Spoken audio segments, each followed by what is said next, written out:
Contraception and everything surrounding it has always been such a taboo topic in Sri Lanka, but today we are at the Shangri-La Hotel where the Family Planning Association of Sri Lanka is trying to change that conversation. Today we are at the launch of SKYN Condoms, a brand new technologically advanced condom that is trying to take the Sri Lankan market by storm. It is a terribly interesting evening, you guys, so stay tuned as we experience more of this. My name is Anisha and you are with Pulse.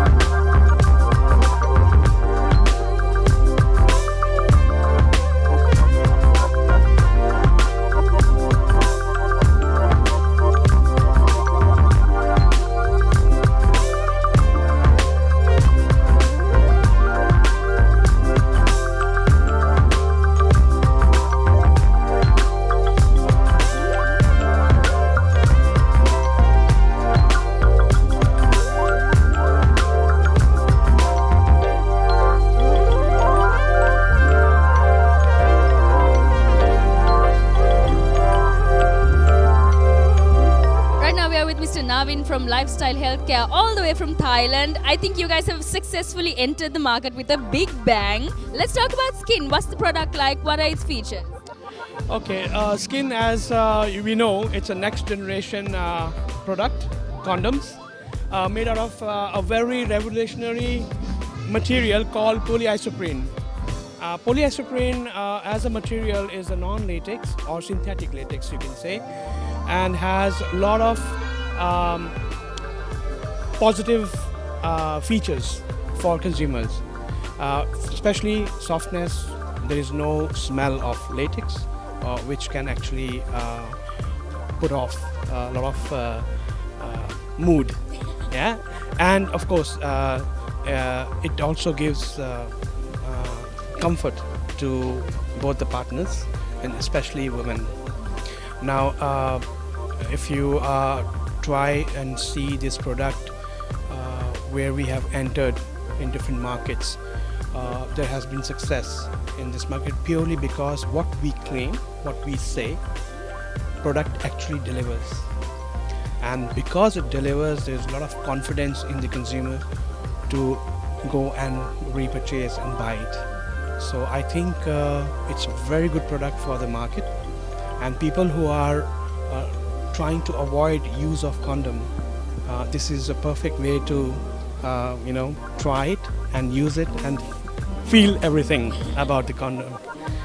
For sure. I think when you talk about PI or condoms and the material, some people have a doubt in their minds as to how safe it is. But we did watch a production video of yours. Let's talk a little bit about that. Okay, the history of PI condom, let's put it this way. Ansel developed PI gloves, surgeon's glove first. Doctors were using it. Why doctors are using PI gloves is because when they use latex gloves, they used to get rashes.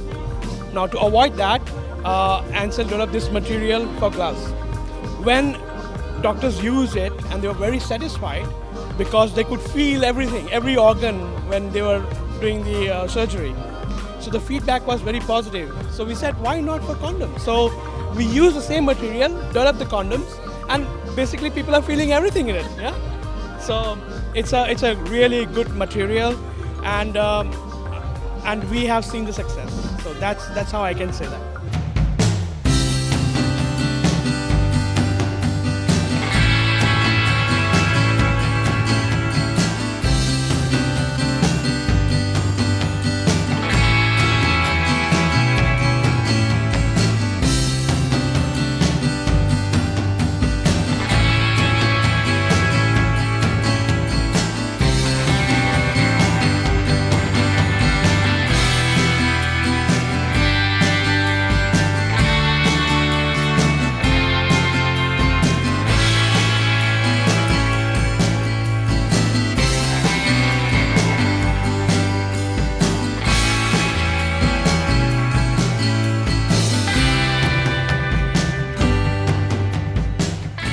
we are with Ms. Tushara Agos, the Executive Director of the Family Planning Association of Sri Lanka. Beautiful evening. How are you doing?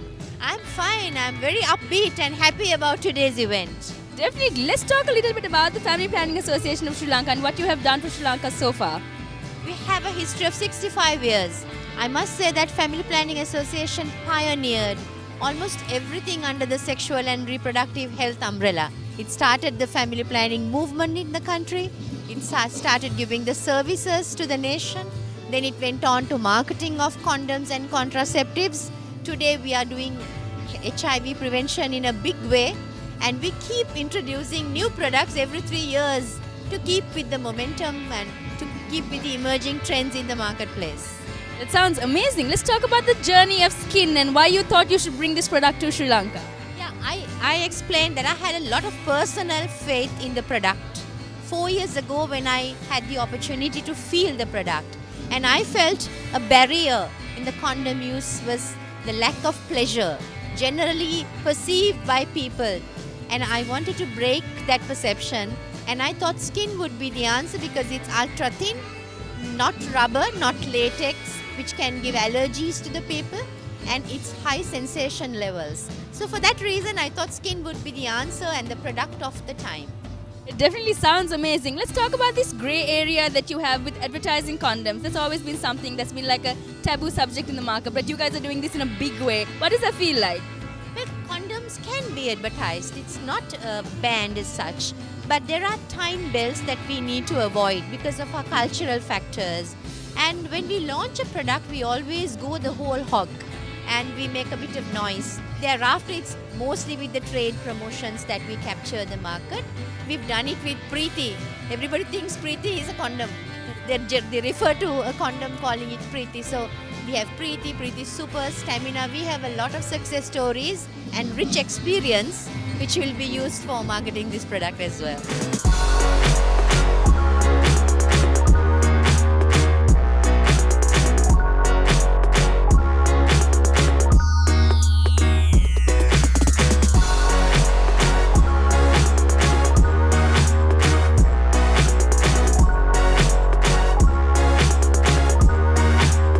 Right now we are with Dr. Lasantha Malavige, who is a consultant in sexual medicine. Hi, beautiful evening. How are you doing today? I'm very well, thank you.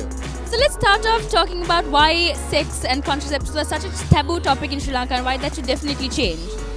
I think sex has become a taboo subject following colonial influence. Because Sri Lanka has had a vibrant Sri Lankans used to have a vibrant sex life before. I think the Victorian attitude towards sex has changed our attitudes, and we continue to stay with the Victorian attitudes, whereas the West has moved on. So I think that is one reason. Other thing is the sex education. Our sex education is in very primitive state. When we are taught about sexuality, it's mostly about teenage pregnancies and sexually transmitted infections. But how to enjoy a sex life, how to have a satisfactory sex life is not taught in the schools. So these things have influenced us to suffer in silence, and many people with sexual problems, sexual concerns, just suffer in silence. As a society, as well as medical professionals, what we see are the complications of sexual problems, not the sexual problem as such. And that's definitely something that should change in Sri Lankan culture, I think. Sorry? I think that's something that definitely should change in Sri Lankan culture. Absolutely, it has to change because as I said, we see the complications of sexual problems and sexual concerns and issues related to sexuality. When you say divorce, high rates of divorce, gender-based violence, violence against the partner, drug abuse, alcohol abuse, or even depression, all these issues, if you dig down to the primary problem is something to do with sexuality. So unless we sort out the primary problem, a lot of people have all these complications.